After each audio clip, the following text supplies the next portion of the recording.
Nous avons 7 églises. Je vous invite à prendre votre texte, votre livre de l'Apocalypse, ainsi que votre feuille de guide. Nous commençons avec le chapitre 2. Et ce serait intéressant que nous puissions avoir la contribution de lectrices ce soir. Nous allons lire la lettre à la première église, donc la lettre à l'église d'Éphèse. C'est Jésus-Christ lui-même directement qui parle, du verset 1er jusqu'au verset 7. Peut-être on pourrait demander à José de faire la première lecture pour nous de l'église d'Éphèse. Voilà, nous allons suivre cette première lecture ensemble.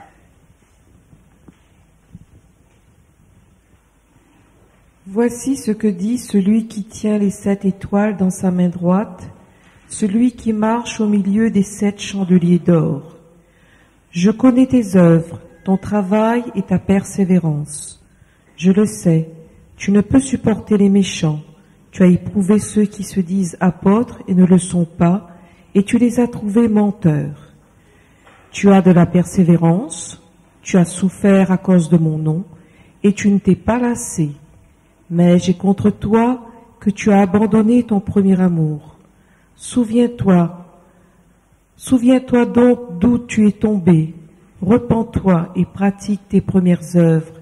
Sinon, je viendrai à toi et j'écarterai ton chandelier de sa place, à moins que tu ne te repentes. Cependant, tu as ceci pour toi, c'est que tu as de la haine pour les œuvres des Nicolaïtes, pour lesquelles moi aussi j'ai de la haine. Que celui qui a des oreilles écoute ce que l'Esprit dit aux églises. Au vainqueur je donnerai à manger de l'arbre de vie qui est dans le paradis de Dieu. Merci beaucoup. Voilà, nous venons donc de parcourir cette période du 1er siècle de l'Église apostolique, l'Église primitive, et nous avons eu un aperçu de la façon dont ce Jésus parle à son Église. Nous pouvons commencer par faire ressortir les qualités. Lorsque nous avons lu, regardé à partir du verset 2-3, nous avons remarquez que c'est une église qui a des qualités missionnaires, effectivement. L'histoire rapporte les œuvres missionnaires de cette église. C'est une église qui a une énergie pour vaincre, une énergie conquérante. En même temps, vous pouvez compléter votre feuille, puisque donc j'ai fait ressortir les qualités à mettre. Et aussi, Christ fait ressortir que son église du 1er siècle est une église qui a et qui vit une exigence morale chrétienne très élevée, parce que c'est une église qui ne supporte pas certaines choses, supporte pas l'immoralité ou le mensonge. C'est une église qui connaît la persévérance. C'est une église qui préserve pure la foi, parce que c'est une église qui ne supporte pas les doctrines erronées, les doctrines trompeuses. C'est une église qui est capable aussi de discerner les erreurs. C'est ce que nous avons lu dans cette lecture. C'est une église capable de souffrir pour Jésus, et elle est louée pour cela. Et c'est une église, des versets 2 au verset 3, et aussi le verset 6, qui a une clairvoyance doctrinale. Donc, quelque part, nous voyons que sur le plan spirituel, sur le plan du travail, sur le plan du comportement, c'est une église exemplaire, c'est une église conforme aux exigences et aux attentes de Dieu. Mais cependant, Christ a un reproche, il y a une défaillance. Et quelle est cette défaillance? C'est que tu as abandonné ton premier amour.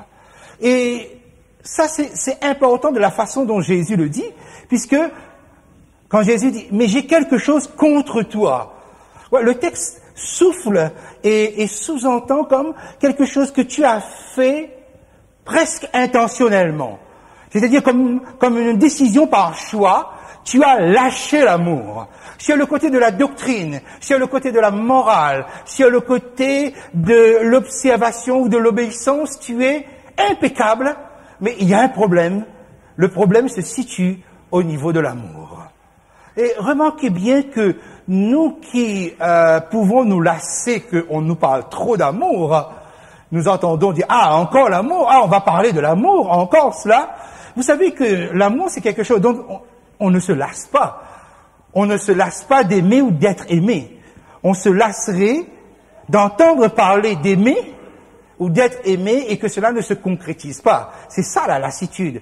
On arriverait à ne plus supporter le mot amour parce que ça ne se concrétise pas. Mais sinon, on aime cela. Et remarquez bien que Jésus fait ressortir à son Église qui avait à lutter, qui avait à préserver, puis à la fois que bien tout cela c'est bien, mais il y a quelque chose. Il y a l'amour qui manque. Et quand l'amour manque, peut-être quelque chose d'essentiel manque. C'est quoi la doctrine? C'est quoi la rigueur? C'est quoi la morale sans l'amour? Ça veut dire que c'est possible? Ça veut dire que c'est possible d'être impeccable? Ça veut dire que c'est possible d'être parfait, mais de manquer de l'essentiel. Et le problème, il est là, c'est que quand sur le plan de la doctrine, on est impeccable, mais sans amour, on peut vite devenir détective. On peut vite développer le soupçon. On peut vite s'interroger.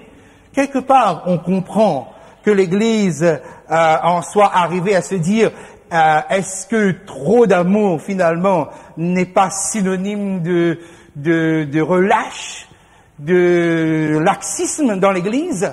Est-ce qu'il ne faut pas durcir? Il est possible qu'ils en soient arrivés à là, mais remarquez bien, hein, une Église impeccable, mais qui n'aime pas, va attirer un reproche de Jésus lui-même. Donc, ce que j'ai à te reprocher, c'est que donc tu as abandonné ton premier amour. Le verset 6 indique combien cette Église est capable de se détacher des doctrines qui n'ont rien à faire et qui essayent d'entrer dans l'Église chrétienne déjà au 1er siècle. Hein. Quand on parle de la doctrine des Nicolaïtes, faut comprendre, bon, on a par rapport au texte des pères de l'Église une certaine compréhension de cette doctrine. C'est une mauvaise compréhension de l'équilibre entre la loi et la grâce. On en est arrivé à dire, puisque tout est par grâce, ben la loi n'a plus rien à faire là-dedans. Donc on peut tout faire. La loi est abolie, la loi est inutile. Et cela a mené une espèce de dualité qui a amené la position suivante, c'est que le corps est méprisable. Ce qui est de valeur, c'est l'esprit. Donc, valorisons l'esprit et méprisons le corps. Et à partir de ce mépris du corps, bien, il n'y avait plus de véritable distinction entre ce qui est bon et ce qui est mauvais. Vous pouvez comprendre donc comment on accède très vite à une espèce de vie dissolue dès lors que les portes sont ouvertes quant à savoir que ce que je fais de mon corps, ça n'a pas trop d'importance du moment qu'au niveau de l'esprit, les choses sont préservées. C'était ça la doctrine des Nicolaïtes. Et alors, Jésus va lancer un appel. Souviens-toi d'où tu es tombé. Comme si quelque part, donc, il est possible de trouver le point de chute à partir duquel on est devenu défaillant. Quelque part, chercher dans le passé. Qu'est-ce qui fait que notre cœur soit devenu dur? Quelque part, il y a un point de chute, puisque c'est bien pratiquement l'image qu'on a, quelque chose qui chute tout d'un coup. Donc, trouvez ce point de chute. Souviens-toi d'où tu es tombé. Quelque part, il y a quelque chose qui a faibli. La deuxième, repens-toi. Repens-toi, c'est le mot métanoïa qui signifie le changement de mentalité. Pourquoi? Parce que il y avait quelque chose qui était une mentalité qui était entrée et qui était en train de gagner ces premiers chrétiens qui étaient impeccables, mais qui étaient durs, qui manquaient de quelque chose. Vous savez que notre valeur vient de quoi? Vient du regard que quelqu'un pose sur nous. Okay. Et si ce regard n'est plus valorisateur, eh bien, forcément, il pourrait être difficile pour les chrétiens de tenir dans des conditions qui sont délicates, comme à l'époque des premiers chrétiens. Et pratique tes premières œuvres. Pratique tes premières œuvres. Et vous voyez que la référence peut être trouvée dans notre propre expérience. Autrement dit, avant, tu es quelqu'un qui savait ce que c'est qu'aimer et que ton amour avait des œuvres. Rappelle-toi. Et on demande de revenir. Et c'est ça qui est intéressant avec Jésus, c'est que nous avons dans notre vie spirituelle, dans notre expérience, nous avons des repères. Nous avons des références. Vous pouvez, c'est une façon de dire les choses, ok, utiliser vos propres références, savoir comment vous étiez avant et comment vous êtes devenu maintenant. Et c'est ça que Christ vous amène. Parce que ce que vous avez pu faire, ça veut dire que vous êtes capable de le faire. Donc vous êtes capable de le refaire. Et la lettre se termine, donc, pour considérant ces premiers chrétiens, par une promesse faite par le Saint-Esprit. Et ce qui est intéressant ici, que celui qui a les oreilles entende ce que l'Esprit dit aux églises, l'Esprit étant bien entendu le Saint-Esprit, celui qui vaincra, et à chaque fois les lettres vont se terminer par une parole du Saint-Esprit. Et c'est là que nous comprenons mieux, sans doute, le rôle ou le qualificatif consolateur que Jésus donnait au Saint-Esprit. Jésus disait que le Saint-Esprit, c'est le consolateur. Et quand nous lisons le livre des Actes, nous voyons le Saint-Esprit coordonner, diriger, susciter des dons, envoyer, appeler, convoquer, donner des directives. Nous voyons plutôt un genre de coordinateur, mais nous ne voyons pas forcément une puissance qui, à nos côtés, est capable de nous consoler, est capable de nous encourager. Et c'est le rôle consolateur du Saint-Esprit. C'est le Saint-Esprit qui console l'Église. C'est le Saint-Esprit qui vous console. C'est le Saint-Esprit qui vous dit, allez, on reprend le combat. Allez, regarde ce qui est devant toi. Allez, regarde ce que, justement, tes premiers parents ont perdu. Pourquoi? Pourquoi ils ont perdu? Parce qu'à un moment donné, même dans le Jardin d'Éden, ils ont perdu le premier amour. Parce que si leur amour pour Dieu était plus fort que leur amour pour eux-mêmes, eh bien, ils auraient continué à manger de l'arbre de vie qui est dans le paradis de Dieu. Et c'est ça qu'on vous promet. Persévérez. Pourquoi? Parce que vous allez retrouver une telle promesse. Vous allez le vivre. Et le Saint-Esprit est là pour nous insuffler tout ça, pour nous remettre sur nos pieds. C'est son rôle. C'est aussi son rôle.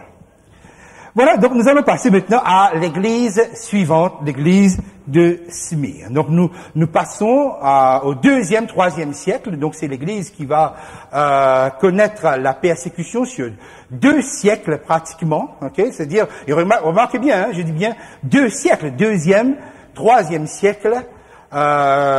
Essayez d'imaginer ce que cela pouvait représenter dans le temps. Et quand on nous parle de persévérance, eh bien, persévérance, peut-être qu'à un moment donné, on pourrait sentir le poids trop lourd sur les épaules, se demandant, est-ce que tout ce qu'on fait, est-ce que tout ce qu'on vit, est-ce que tout ce qu'on sacrifie, ça a encore un sens? Eh bien, on va demander à une autre lectrice, peut-être derrière, Charline veut bien lire la 2e lettre à Smyrne, des versets 8 jusqu'au verset 11.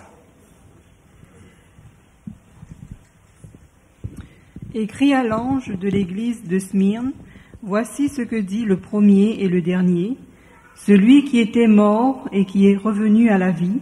Je connais tes œuvres, ta tribulation et ta pauvreté, bien que tu sois riche, et les calomnies de la part de ceux qui se disent juifs et ne le sont pas, mais qui sont une synagogue de Satan.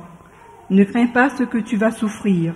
Voici, le diable jettera quelques-uns de vous en prison, afin que vous soyez éprouvés et que vous aurez une tribulation de 10 jours. Sois fidèle jusqu'à la mort, et je te donnerai la couronne de vie. Que celui qui a des oreilles entende ce que l'Esprit dit aux églises. Celui qui vaincra n'aura pas à souffrir la seconde mort. Merci beaucoup pour cette lecture. Nous arrivons à l'église de Smyrne, et Smyrne signifie amertume. Comme tout à l'heure, Éphèse signifiait désirable. L'église qui suscitait le désir par son caractère quelque part irréprochable sur le plan de la morale, mais qui manquait le sentiment de Jésus. Car Jésus ne porte pas seulement un message, une vérité. Jésus porte une puissance qui pousse cette vérité-là à entrer dans notre cœur, car nous sommes dans un monde qui porte tellement de vérité. Alors nous sommes à l'église de Smyrne. Le mot Smyrne vient du mot myrrhe, qui est cette gomme qu'on utilisait pour embaumer les morts. Ça vient d'un arbre spécial, et cela indique déjà la couleur de la lettre. Effectivement, le myrrhe, c'était une plante aromatique qui avait un goût très amer, mais qui avait une odeur très agréable. Et on l'utilisait justement pour rendre le cadavre supportable quelque part et en état de conservation un peu plus longuement. Et voyez déjà, il y a un son à partir de l'étymologie du mot qui est lancé. Pourquoi? Ben parce que justement, ce que je vous ai dit tout à l'heure, on va traverser presque 2 siècles de souffrance, 2 siècles de persécution, et l'Église va devoir tenir fidèle. Et remarquez bien qu'à cette Église, Christ ne fera aucun reproche, bien que grâce aux lettres de l'apôtre Paul, l'apôtre Jean, l'apôtre Pierre, on savait que ces églises-là n'étaient pas parfaites, ces églises-là avaient des défaillances, mais vous avez remarqué, et vous remarquez que dans une telle période, lorsque l'Église persévère, Jésus se garde de faire des reproches ici. Alors, comment il se présente, Jésus? Ça rejoint le verset 18 du chapitre 1er que j'avais pas pris exprès la dernière fois. Jésus se présente comme le premier et le dernier, et passons tout de suite au suivant, comme celui qui est mort et qui est revenu à la vie.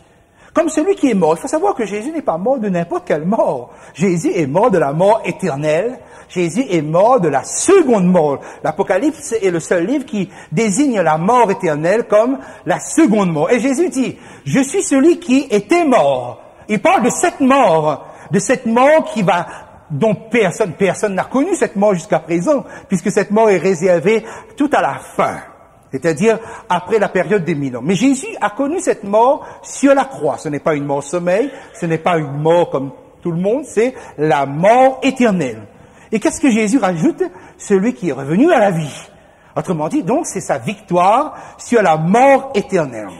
Voilà l'indice que nous avons besoin pour le départ. Ensuite, dès qu'il s'est présenté comme cela, c'est-à-dire le vainqueur de la mort éternelle. C'est ce qu'il le dit à ses fidèles de cette époque du 2e, 3e siècle. Nous sommes à l'époque, il y a 200 à 313, puisque 313, nous avons l'édit de Milan où l'empereur Constantin met fin à la persécution des chrétiens, lui-même étant devenu chrétien. Nous sommes donc à l'époque de la persécution romaine impériale, mais, et comme le texte le fait ressortir, les Juifs aussi malmènent les chrétiens. Les Juifs aussi, et eux, pour des raisons autres que les Romains, eux, ils méprisaient. Les Romains, c'était davantage parce que les chrétiens refusaient de faire des concessions. Ils n'étaient pas tant que ça opposés au christianisme parce qu'ils étaient capables de brasser toutes les religions et d'intégrer toutes les religions. Mais ils ne comprenaient pas pourquoi les chrétiens étaient aussi stricts et refusaient de faire des concessions. Tandis que les Juifs avaient une attitude beaucoup plus méprisante, et si les chrétiens ont autant souffert de la pauvreté, comme par exemple le texte le fait ressortir, eh bien c'est davantage à cause des Juifs qu'à cause des chrétiens, parce que les Juifs ont mis le paquet. C'est l'époque où les chrétiens vont connaître la reine, la torture, le bûcher, les gladiateurs, les bêtes sauvages. C'est la persécution à tout niveau, et essayez d'imaginer combien de temps ça dure. Okay? Et nous avons ici, dans cette lettre, un résumé en 3 mots de ce que ces chrétiens vivaient. 3 mots, c'est énorme. Hein? Cela a été lu au verset 9. Calomnie. Calomnie, c'est quoi? La calomnie, ce n'est pas la médisance. Hein? La calomnie, c'est dire des choses qui ne sont pas. Raconter sur le dos de quelqu'un des choses qui n'existent pas. Tandis que la médisance, c'est médire, c'est raconter des choses qui sont sans doute vraies. Okay? Mais la calomnie, c'était ça. Les chrétiens subissaient cela parce que on mettait sur leur dos toutes sortes de comportements de débauche qu'ils n'avaient pas, en quelque sorte. Vous voyez, c'est ça. Et ils ont souffert de cela. Ils ont souffert aussi de la prison, et cela pouvait aller donc jusqu'à la mort. C'est-à-dire donc un chrétien pouvait perdre sa vie. Et beaucoup de chrétiens fidèles ont perdu leur vie. Et c'est là que ça devient intéressant, parce que vous êtes des enfants de Dieu. En tout cas, vous aspirez à l'être. Sachez qu'il y a des souffrances quelquefois qui ne nous sont pas épargnées.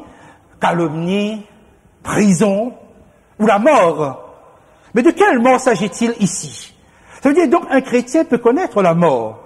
Et sentez l'allusion subtile de Jésus ici, ok? La mort, c'est que finalement, je ne connais pas de délivrance ici-bas, ok, suite à cette souffrance ou à cette persécution que je suis en train de subir. Et qu'est-ce que Jésus dit? Ne crains pas ni la calomnie, ni la prison. Et sois fidèle, même si tu devais mourir, sois fidèle jusqu'à la mort. C'est la mort physique, la mort d'ici-bas, la mort que tout le monde peut connaître. Okay. Et on comprend mieux l'allusion finale, alors. Okay. Sois fidèle jusqu'à la mort parce que je te donnerai la couronne de vie. Okay. Et quand Jésus termine, il dit, et la seconde mort n'aura point de pouvoir sur vous. La première mort peut avoir accès à votre chair. Vous pouvez mourir. Ça peut arriver. Et on peut mourir de toutes les façons. Ça entre dans la catégorie ou le groupe des épreuves. Mais Jésus dit quelque chose. La seconde mort n'aura point de pouvoir sur vous. Et pourquoi la seconde mort n'aura point de pouvoir sur vous? Parce que justement dans la lettre, il s'est présenté comme celui qui est vainqueur de la seconde mort. Et si vous êtes à Christ, Christ a déjà vaincu pour vous. Autrement dit, donc, la mort, oui, la mort physique, la mort sommeil, vous pouvez connaître cela, mais pas la seconde mort. Votre seconde mort, il l'a déjà pris sur lui. Donc ça, c'est un point qu'il fallait relever. Et le texte va même jusqu'à faire ressortir une période précise où la persécution va s'intensifier. Au milieu du verset 10, vous aurez une tribulation de 10 jours. Sur votre feuille de guide, j'ai fait ressortir qu'un jour prophétique égale une année littérale. Il s'agit ici donc de 10 années. Et effectivement, les 10 dernières années de cette période de persécution qui va de l'an 100 jusqu'à l'an 313, effectivement, ont été une intensification horrible de ce que les chrétiens ont pu endurer. En 303, c'est Dioclétien qui émet le décret qu'il faut en finir définitivement avec les chrétiens. Et en 313, c'est un édit de Constantin qui met un arrêt exactement 10 ans. Et là, nous avons donc une indication qui nous montre comment Dieu peut être précis. Et lorsque on est en train d'édifier, d'encourager, de solidifier son enfant, le Seigneur peut donner des précisions. Mais remarquez bien, tout a une fin. Et s'il y a quelque chose qu'il faut retenir, c'est cela. Tout a une fin. Quelque chose peut durer et être horrible, mais à un moment donné, ça s'arrête. Tout a une fin, même si notre corps n'enregistre pas toujours cet aspect-là. Ok, voilà donc pour la deuxième église, donc une église qui est triomphante malgré sa faiblesse, malgré sa pauvreté, ok, mais une richesse spirituelle extraordinaire et aucun reproche. Remarquez, essayez de penser à ça, hein. Sur pratiquement 400 années, Jésus n'a qu'un seul reproche à faire à son église. 400 années, parce qu'il faut prendre aussi donc avec l'église d'Éphèse, Éphèse et Smyrne, si vous mettez ensemble, il n'y a qu'un seul reproche, c'est l'absence d'aimer. Donc, si on doit se poser la question, est-ce que l'amour de Jésus dans nos cœurs, est-ce que l'amour de Jésus qu'il faut donner est quelque chose qui est important? Oui, mes amis, c'est important. Une vérité, une saine doctrine ne suffit pas. Okay? Il faut aimer comme Jésus aime. C'est ça le premier amour. Okay? Donc, voici le seul reproche que sur 400 ans que Jésus va faire à son Église. On sait qu'il y a d'autres reproches. Hein, les lettres de Paul, de Jean ou de Pierre nous l'indiquent. Okay? Mais il faut comprendre que quelque part ou quelquefois, Jésus laisse les hommes faire les reproches qu'il faut. Mais il y a des reproches que les hommes, même les plus habiles ou les plus visionnaires ne perçoivent pas. Il y a des choses que seul Jésus peut nous dire. Il y a d'autres choses que les hommes qui sont en face de nous peuvent nous dire. Ça aussi, c'est ce Jésus-là. Et je trouve extraordinaire que sur 4 siècles, quand même, un reproche, et ce reproche porte sur la mort. Église suivante, le verset 12 jusqu'au verset 17. Est-ce que Estelle accepterait de nous lire le texte? c'est la lettre à l'église de Pergame.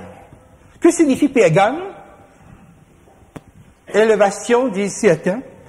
Mais d'une manière étymologique, Pergame est beaucoup plus précise que ça. Regardez bien dans le mot Pergame, vous avez père, pour, gamme, polygame, monogame, c'est le mariage.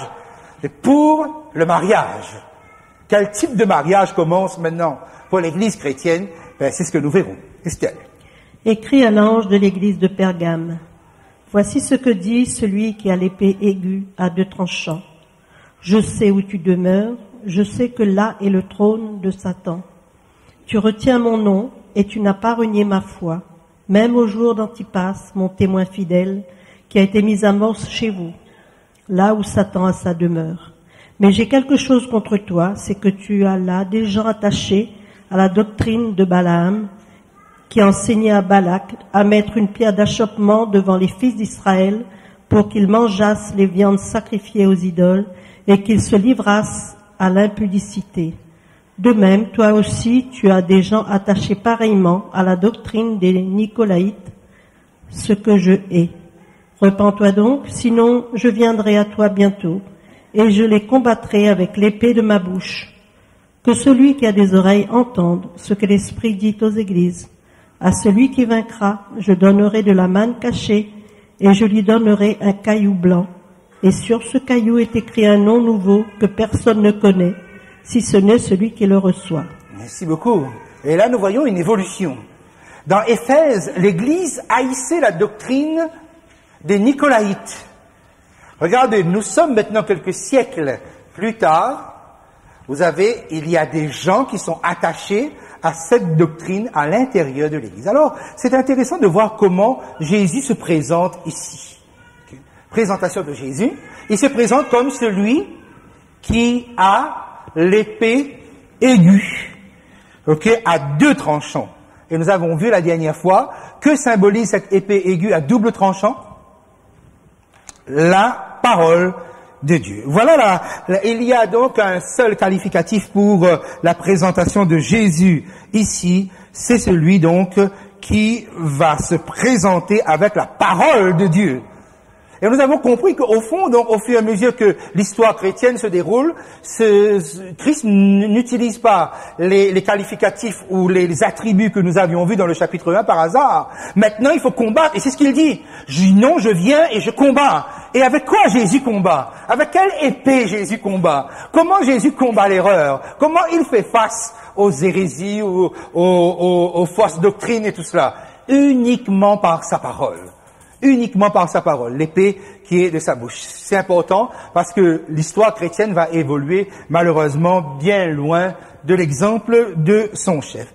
C'est une église qui a des qualités, lesquelles, on vient de l'entendre, tu retiens mon nom et tu n'as pas renié ma foi. Donc à partir de Pergame, nous aurons donc 2 courants, un courant fidèle, et l'autre courant qui les moins, et qui commence à se laisser séduire par un mélange, par un mariage illicite, un mariage que Jésus condamne. Lorsque nous lisons des lettres comme telles, par exemple le verset 13, « Je sais où tu demeures, je sais que là est le trône de Satan ». Ne pensez pas que Jésus est en train de dire quelque chose qui est négatif ici. Parce que ce qui est négatif arrive au verset 14. Simplement, au contraire, nous avons même quelque chose qui est très positif ici. C'est que l'Église chrétienne est allée sur le territoire de Satan. Ils sont allés implanter une Église là où Satan a sa demeure.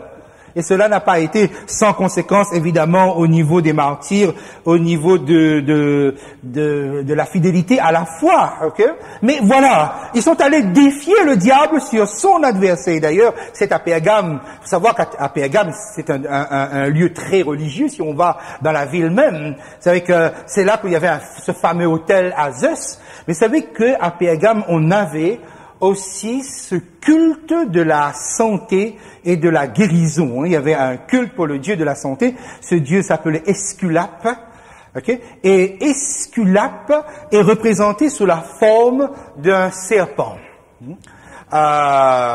C'était donc le dieu ou la représentation symbolique pour les médecins, les pharmaciens et tout ça. C'est pourquoi, jusqu'à aujourd'hui, donc, vous pouvez remarquer que le symbole des pharmaciens sont le serpent que vous voyez sur les enseignes. Ça vient de là, hein, jusqu'à aujourd'hui, vous avez ça. Donc, remarquez bien, je reviens à mon idée, qu'il y a un courage de l'Église d'aller s'implanter là où Satan règne. Okay? Et arrive alors le reproche. C'est que finalement, à la longue, on se rend compte que l'Église n'a pas su se protéger comme il faut, et à un moment donné, lorsque particulièrement on est sur un territoire aussi ennemi, il y a des dangers. Et ici, quel est le danger? Mais j'ai quelque chose contre toi, c'est que tu as là des gens attachés à la doctrine de Balaam, qui enseignaient à Balak, roi de Moab, à mettre une pierre d'achoppement devant les fils d'Israël pour qu'ils mangeassent des viandes sacrifiées aux idoles et qu'ils se livrassent à l'impudicité. Qu'est-ce que nous avons ici? Quel est le problème? Le problème porte sur l'enseignement. Et là, ça commence maintenant. Parce que tout à l'heure, nous avons dit, attention, une rigueur de la doctrine, un enseignement pur, tout ça c'est bien, mais attention qu'on manque d'amour. Mais croyez pas qu'il suffit que l'amour et que de l'autre côté on enseigne n'importe quoi, et c'est là que Jésus maintenant intervient, c'est que l'enseignement au sein de l'Église peut poser un problème quand la matière ne correspond pas justement à sa vérité. Il s'agit donc de l'enseignement de Balaam, de la doctrine de Balaam. C'est qui Balaam? Balaam, il faut aller dans Nombre, chapitre 22, et vous lisez à partir de 22 jusqu'au 24-25, après vous reprenez le chapitre 31. Qu'est-ce que c'est exactement? Balaam, c'était un homme religieux, et que Balak, roi des Moab, avait fait appel pour maudire le peuple d'Israël. Il n'était pas contre le fait, mais seulement il voulait savoir si Dieu était pour.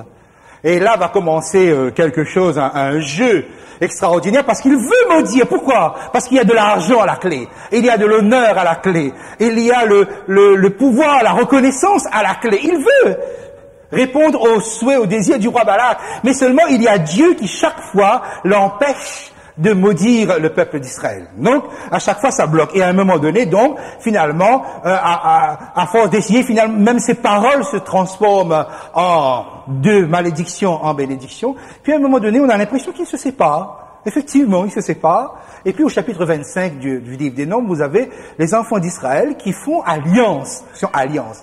Union illicite, d'accord? Voyez voyez l'allusion à Pergame, etc. Ok? Et là, à partir de là, effectivement, le peuple attire eux-mêmes la malédiction sur eux, sans Balaam.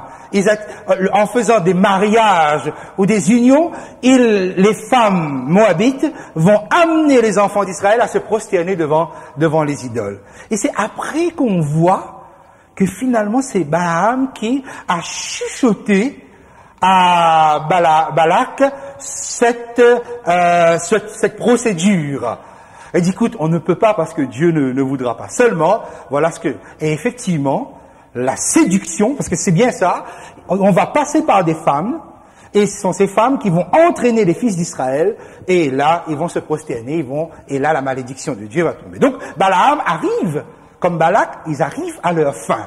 Mais vous avez vu le moyen détourné par lequel ils sont passés. Donc, il y a un enseignement sournois, un enseignement subtil, détourné, parce que cela ne passe pas par la voie ordinaire, mais qui atteint son objectif. Donc Balaam, c'est quoi? C'est l'homme du compromis, c'est-à-dire il n'est pas contre, et le Nouveau Testament va nous montrer comment donc comment va stigmatiser l'erreur de Balaam qui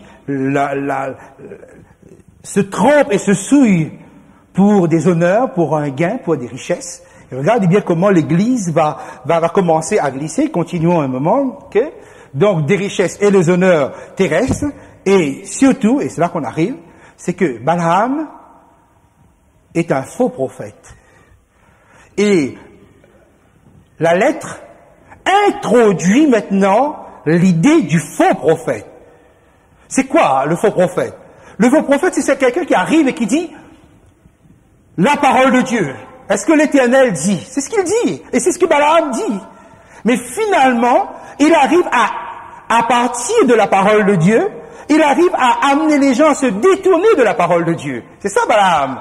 Au fond, le vrai faux prophète, c'est quelqu'un qui se présente comme un vrai prophète. Et par le moyen, le subterfuge qu'on a vu, par cette malignité, par ce sens de la malignité, il arrive au résultat, c'est-à-dire le résultat est le même. Maintenant, on est dans la débauche, on est dans l'impudicité, on est dans l'adultère, on est dans la souillure extrême, mais grâce à une parole de quelqu'un qui s'est présenté comme le prophète. Eh bien, l'Église, il faut comprendre donc comment l'Église chrétienne va atteindre ce niveau-là. Effectivement, ce que les Romains n'ont pas obtenu par la violence, par l'acharnement, par l'oppression, par les tribulations, la persécution, ils vont l'obtenir par un autre moyen. Constantin, effectivement, se fait chrétien, et l'Église accède aux honneurs terrestres. Remarquez bien comment dans le chapitre 1, nous avons insisté là-dessus. C'est quoi l'Église? Serviteur, Église, royaume et sacrificateur. Royaume, quel royaume? Royaume céleste. Nous sommes rois d'un royaume céleste. Sacrificateur de quel sanctuaire? De quel temple? Céleste. Et bien maintenant l'Église entre dans les honneurs terrestres. L'Église qui était pauvre va devenir extrêmement riche. L'Église va obtenir la protection des plus grands de ce monde, Constantin lui-même, et Constantin, parce que c'est une alliance politique, va favoriser la suprématie de l'évêque de Rome, mais c'est Constantin qui dirige les conciles. Le premier concile, appelé donc le concile de Nicée, par exemple, sera dirigé par Constantin. Donc, à coup de décrets impériaux, l'Église, maintenant, va marcher comme ça, avec la politique.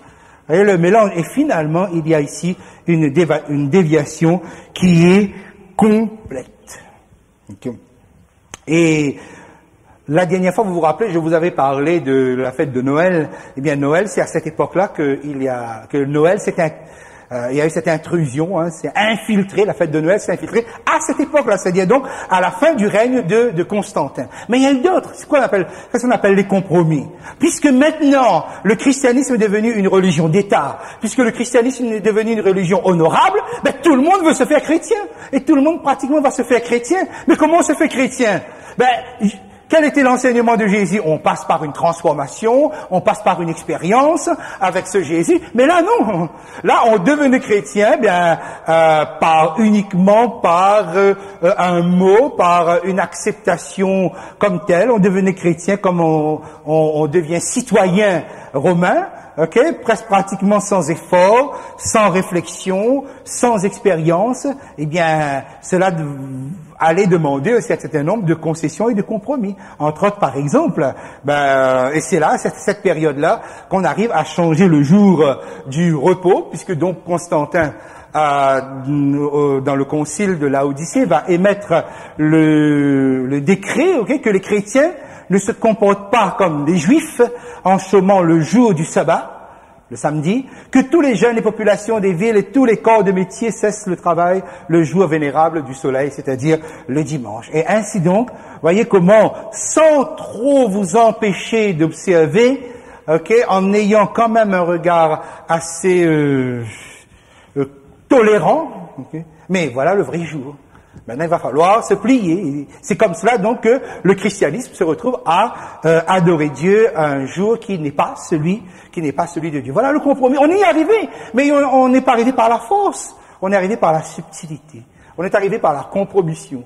On est arrivé par la séduction. C'est un enseignement donc qui va jouer par là. Donc vous comprenez le sens de Pergame ici pour le mariage, pour une alliance, pour un compromis contre nature. Et quelle est alors la promesse du Saint-Esprit ici? À celui qui vaincra, je lui donnerai quoi? La manne cachée. Qu'est-ce que la manne cachée? La manne, c'est le pain qui descendait du ciel et qui venait de Dieu. Et on avait mis dans un vase et on avait placé devant Dieu dans le lieu très saint. Ça, c'était la manne cachée. Et qu'est-ce que Dieu est en train de nous dire? Voilà la vraie nourriture. Pour être nourri véritablement, c'est la manne cachée. Vous n'avez pas besoin de compromis, car la véritable nourriture spirituelle, elle est cachée dans ma parole. Il suffit de la sonder, il suffit de la vouloir, il suffit de la consommer, il suffit de passer du temps comme nous passons justement à essayer de consommer. C'est ça la manne cachée. C'est la véritable nourriture. Et Jésus lui-même va dire, je suis le pain descendu du ciel. Car celui qui consomme cette nourriture de la parole de Dieu avec vérité, finit par consommer le Sauveur lui-même. C'est une alliance qui est faite. Un caillou blanc. Le caillou blanc, ça c'est un langage qui existait anciennement dans les tribunaux gréco-romains. Il y avait deux cailloux qui étaient possibles lorsqu'on devait rendre un jugement. Ok? On devait rendre un jugement.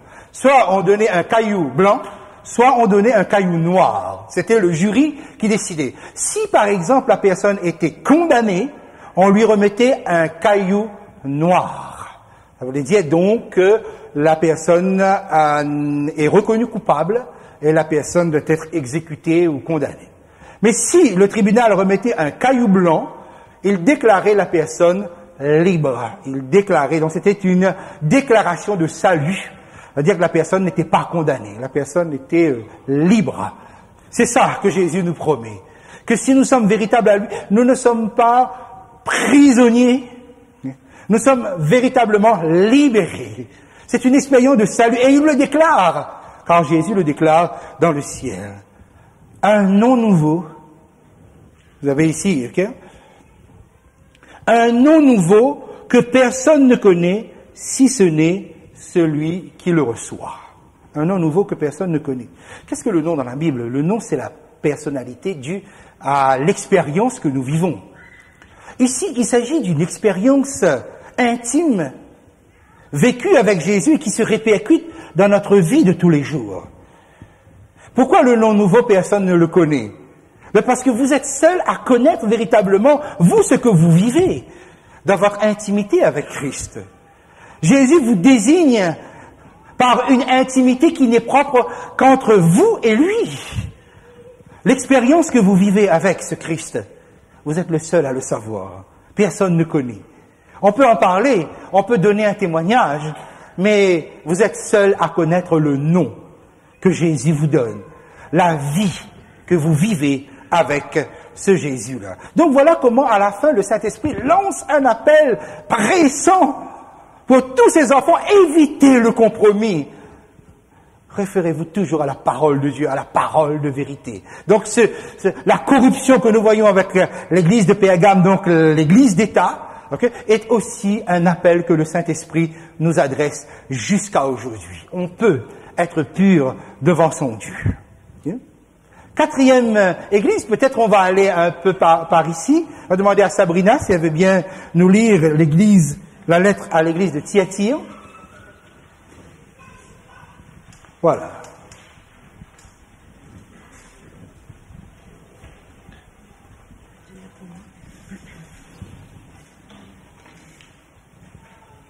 Écrit à l'ange de l'église de Thyatire. Verset 18. Oui. Ce que dit le Fils de Dieu, celui qui a les yeux comme une flamme de feu et dont les pieds sont semblables à du bronze ardent. Je connais tes œuvres, ton amour, ta foi, ton service et ta persévérance. Je sais que tes dernières œuvres sont plus nombreuses que les premières. Mais ce que j'ai contre toi, c'est que tu laisses faire Jézabel, cette femme qui se prétend prophétesse. Elle enseigne et égare mes serviteurs pour qu'ils se livrent à l'immoralité sexuelle et mangent des viandes sacrifiées aux idoles. Je lui ai donné du temps pour changer d'attitude, mais elle ne veut pas se détourner de son immoralité. Voici, je vais la jeter sur un lit et envoyer un grand tourment à ceux qui commettent l'adultère avec elle, s'ils se repentent pas de leurs œuvres. Je frapperai de mort ses enfants, et toutes les églises reconnaîtront que je suis celui qui examine les reins et les cœurs, et je traiterai chacun de vous conformément à ses œuvres. Quant à vous, les autres croyants de Thyatire, qui n'acceptent pas cet enseignement et qui n'avaient pas connu les profondeurs de Satan, comme il les appelle, je vous dis, je ne mettrai pas sur vous d'autres fardeaux. Seulement, ce que vous avez tenez-le fermement jusqu'à ce que je vienne, Au vainqueur, à celui qui accomplit mes œuvres jusqu'à la fin, je donnerai autorité sur les nations. Il les dirigera avec le sceptre de fer, comme on brise le vase d'argile. Ainsi que moi-même, j'en ai reçu le pouvoir de mon Père, et je lui donnerai l'étoile du matin. Que celui qui a des oreilles écoute ce que l'Esprit dit aux églises. Merci beaucoup. Nous sommes maintenant avec la plus longue période de l'histoire chrétienne, puisque cette période va du 6e siècle, donc ça veut dire qu'il y a une évolution. Nous étions avec les églises 4e, 5e siècle, du 6e siècle jusqu'au 16e siècle. Ça veut dire donc presque 1000 ans, presque 10 siècles de l'histoire chrétienne. Comment Jésus se présente? C'est la seule fois dans le livre de l'Apocalypse où Jésus se présente comme le Fils de Dieu. C'est sa divinité. Les yeux comme une flamme de feu. On a eu l'occasion d'en parler. C'est sa perspicacité, son omniscience. C'est-à-dire le seul à pouvoir savoir vraiment dire que c'est bien ou que c'est mal, ou analyser, ou le jugement, ou autre. Et aussi donc les pieds en airain ardent, donc cette stabilité, cette solidité, cette constance que nous avions parlé la dernière fois. Et c'est une église qui a des qualités. Donc, je le répète, pensez bien, même si la majeure partie des chrétiens ou du système à l'intérieur d'une église est corrompu, Jésus continue à parler à cette église. C'est très important quand par la suite on abordera les sourds. C'est-à-dire que Jésus regarde l'ensemble du christianisme, même ceux qui se sont pervertis. Il leur parle encore. Mais là-dedans, il y en a qui se corrompent pas. Alors vous avez donc l'amour, je connais ton amour, le service fidèle, ta constance, ta foi, okay, et ta constance, voilà. Les 4 qui sont ici au verset 19. Mais quel est le problème alors? Comment les choses vont évoluer? C'est une longue durée.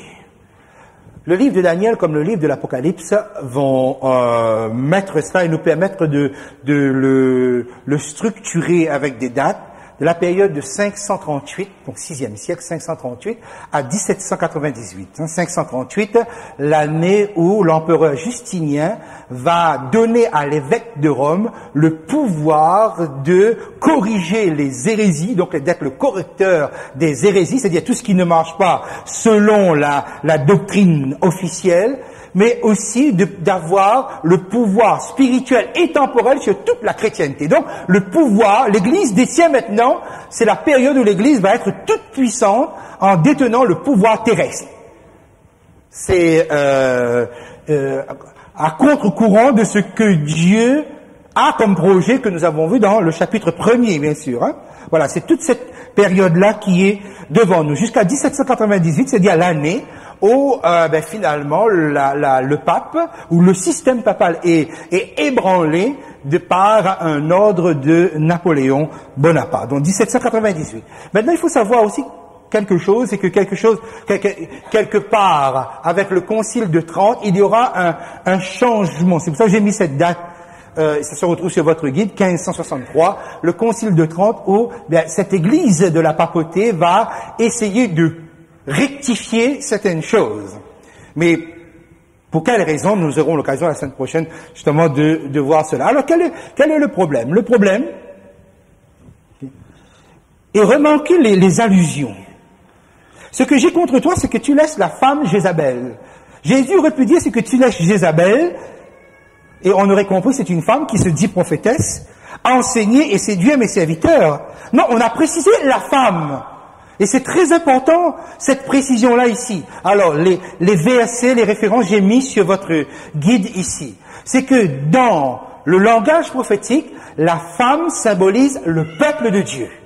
Okay? Et à partir de l'ascension de Jésus, la femme, dans la prophétie, symbolise l'Église. La femme, c'est l'Église. On aura l'occasion de revenir un peu plus longuement. Mais ici, on nous parle d'une femme, de quelqu'un donc qui est femme, et le livre de l'Apocalypse parle aussi d'une fausse Église, Et on va même jusqu'à qualifier de prostituée au chapitre 17. C'est la référence que j'ai mis aussi ici. Donc, quand on dit femme, si la femme est fidèle, elle est pure, elle représente l'Église de Christ fidèle et pure dans la doctrine.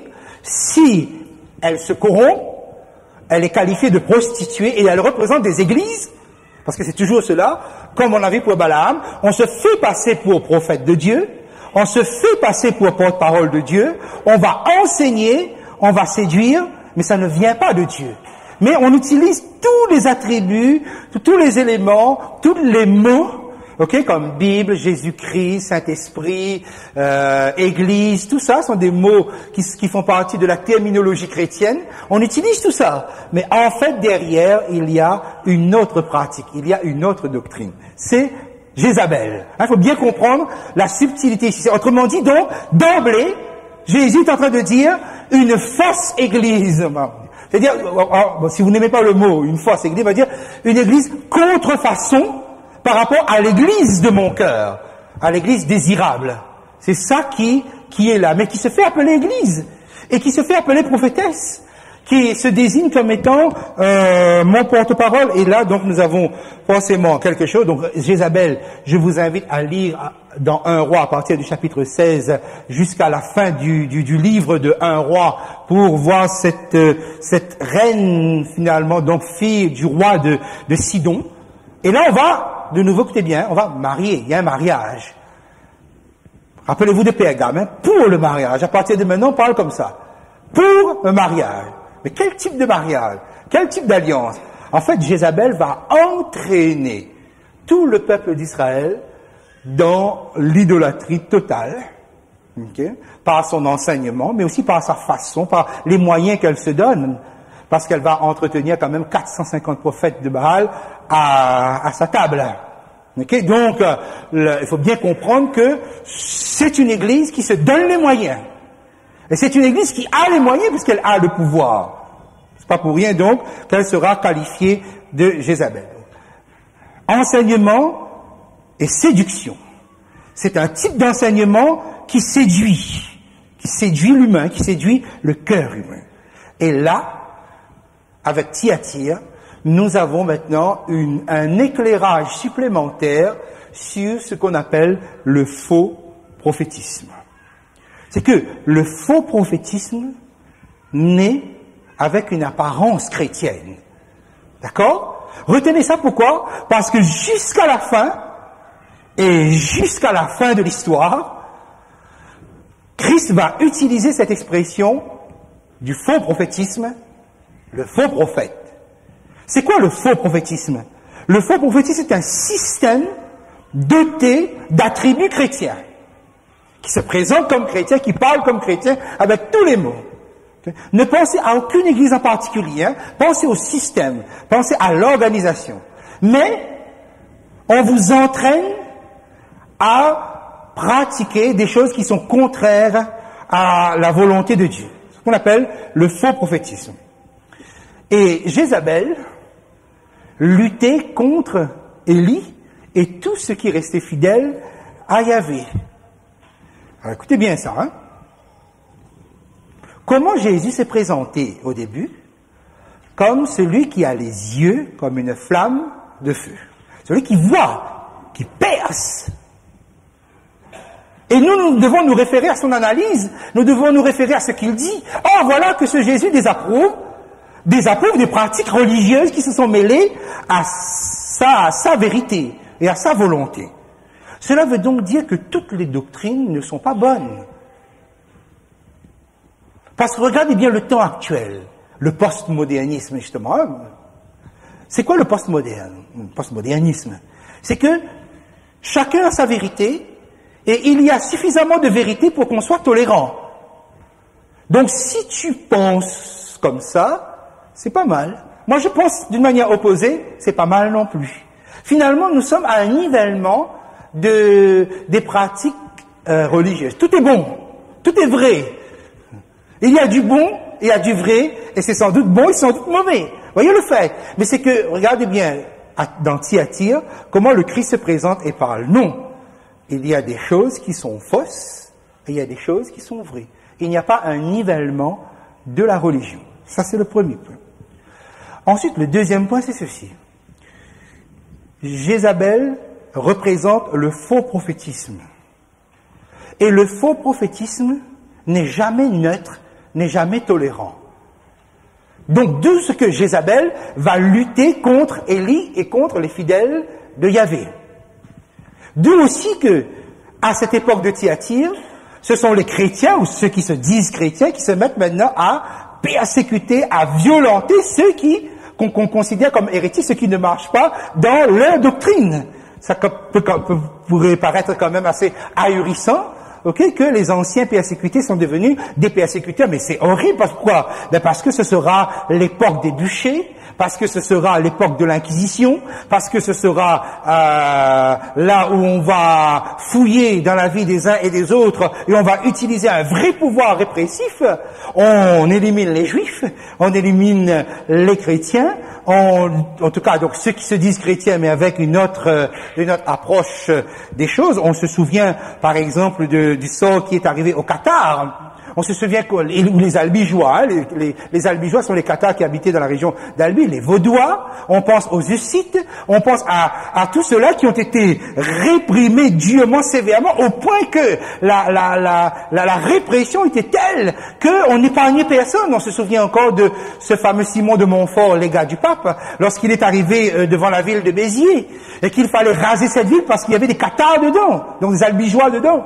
Et alors, celui qui était chef de l'armée dit, mais comment on va reconnaître ceux qui sont catholiques et ceux qui sont cathares? Et il a dit, Simon de Montfort, il a dit, mais tuez tout le monde, Dieu va reconnaître les siens. Nous, on peut pas savoir, mais Dieu, lui, va reconnaître. Donc, il fallait... Vous voyez comment ça allait avec... comme ça, la vie des gens n'avait pas véritablement de prix. Comme quoi, pour vous dire que le faux prophétisme, pensez bien cela, n'est jamais un pouvoir tolérant. Si le faux prophétisme est tolérant, c'est juste une tolérance par nécessité, parce qu'on ne peut pas faire autrement.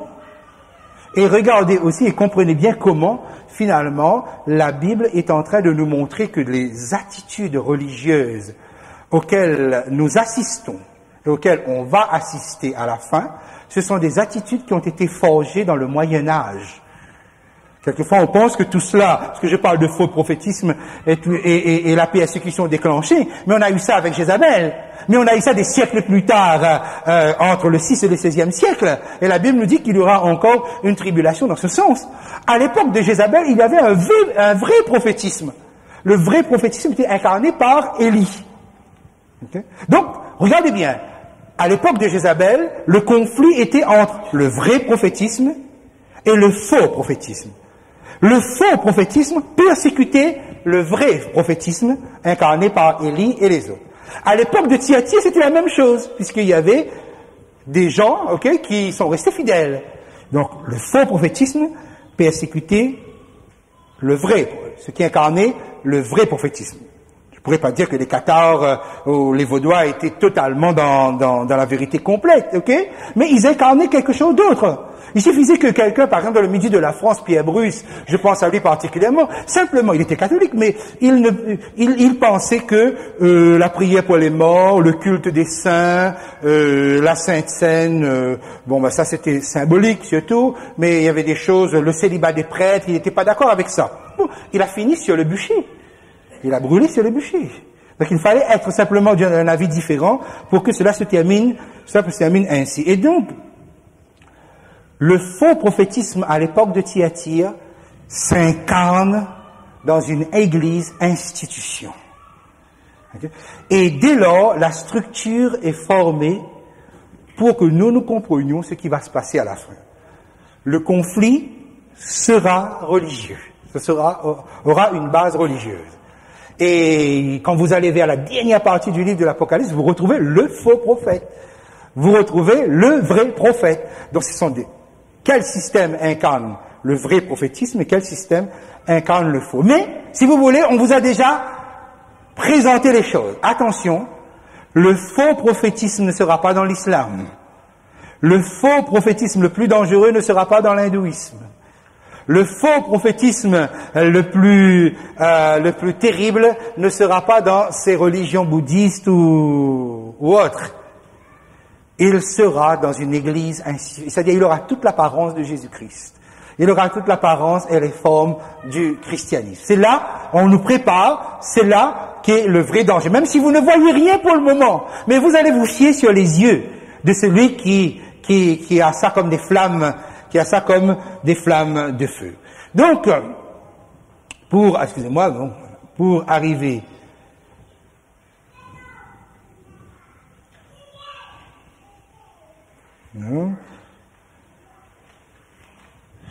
pour arriver à la fin, instrument de pouvoir, pour que vous puissiez compléter votre feuille, instrument de pouvoir et d'oppression, l'Inquisition, bûcher et croisade.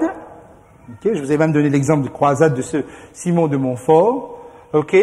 Et regardez l'amour de Jésus, qui s'adresse à son peuple, y compris même à cette église qui s'est détournée. On lui donne 2 moyens pour la repentance. Le temps. Donc Jésus donne du temps. Même à ceux qui touchent les aspects les pires dans l'humain ou dans le vécu de l'humain, Jésus donne du temps, mais il y a aussi autre chose que Jésus donne lorsqu'on résiste. Un lit de douleur, c'est-à-dire des épreuves. Les épreuves ont été aussi pour cette Église un des moyens par lequel Jésus a essayé de le ramener à la raison. Il y a le temps, et parfois pour nous aussi, Jésus fait comme ça. Jésus nous donne du temps parce que nous aussi nous avons nos positions rebelles. Mais quelquefois, il faut aussi des épreuves pour que nous puissions comprendre et être ramenés sur le bon chemin. Donc cela a été aussi accordé à cette Église. La notion donc implicite du reste, ce que j'ai développé tout à l'heure, donc juste pour que vous puissiez le mettre. Jézabel comme Thyatire, Dieu avait des représentants du vrai prophétisme. Ces représentants ne sont pas toujours visibles. Effectivement, à l'époque d'Élie, Élie dit à Dieu, mais je suis seul. Il n'y a que moi. Il dit, non, il y a 7000 hommes qui n'ont pas plié les genoux devant les idoles, devant Baal. Donc, les 7000 constituent un reste. C'est l'apôtre Paul qui développe cela comme un reste. Pareil à l'époque de Thyatire. Les vrais représentants, les représentants du vrai prophétisme sont, la plupart du temps, ne sont pas forcément des plus visibles. Et le reste dans Thyatire, juste pour que vous puissiez noter, parce que j'en ai parlé, donc, les cathares et les albigeois, c'est la même chose, à des nuances près, Vaudois, Hussite, Huguenot, Frère Morave, etc. On pourrait citer Martin Luther lui-même, comme on verra par la suite, Jean Wycliffe, Jean Hus, etc.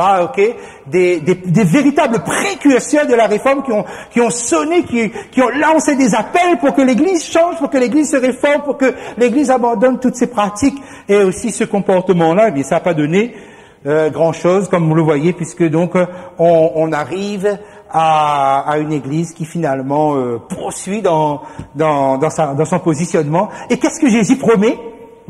La vraie autorité, la vraie royauté à ceux qui vaincra. Pourquoi? Eh bien parce que ce que la Jézabel de Thyatire avait dans les mains, c'est la royauté terrestre. Or, ce n'est pas l'Église. Ce n'est pas l'alliance, le contrat que Jésus conclut avec son peuple. Il y a une vraie royauté. Laquelle? Le royaume des cieux. Il y a une vraie autorité, c'est ce qui parle. Cette autorité, c'est dans le psaume messianique, c'est le Père qui l'a donné au Fils, et c'est le Fils qui le donne à nous. L'étoile du matin. C'est quoi l'étoile du matin? Je vous donnerai l'étoile du matin. L'étoile du matin, il fait nuit. C'est la dernière étoile qui se lève pour indiquer que le jour est sur le point d'apparaître. Et dans le chapitre 22, verset 13, Apocalypse, Jésus dit, je suis l'étoile du matin. Donc, mes amis, au pire moment de l'obscurité, c'est ce que Jésus vous promet, l'étoile du matin. Il est lui-même l'étoile du matin. Il est lui-même cette espérance.